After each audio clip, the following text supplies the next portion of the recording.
It's a big commitment. I mean, it is what I do with all of my life. It takes 7 or 8 or 9 or 10 hours every day. My name's Joanna Morland. I live on Portland. I've been rescuing hedgehogs for 7 years.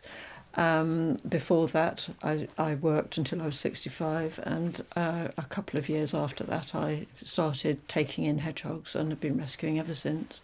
I took one in over winter in 2016, but I started actively saying I was doing it in 2017. I became something called a Hedgehog Friendly Portland coordinator, and people started bringing me hedgehogs. The next winter I probably had 25, the next winter I had 50. I went on a course, a one-day hedgehog first aid and rehabilitation course, and it told us all sorts of things about anatomy and injuries and care. Hedgehogs are all different, they have different characters, so you learn about bold hedgehogs and shy hedgehogs and bitey hedgehogs and all of that sort of stuff. They're vulnerable as a species, but they're little vulnerable animals, and you have to do the best for them, and you can't help but be emotionally connected to them. It's very hard. You feel a sense of personal failure when you do lose them.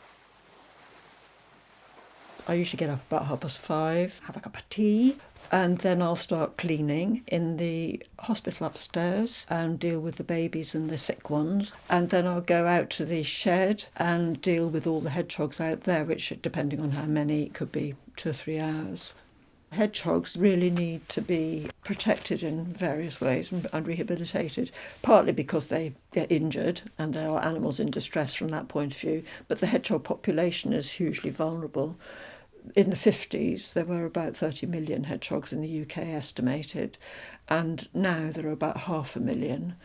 And they really started to decline in the 70s when agriculture changed. Hedgerows were removed, so it removed their habitat and their food sources. We put fences up round our garden which are impenetrable.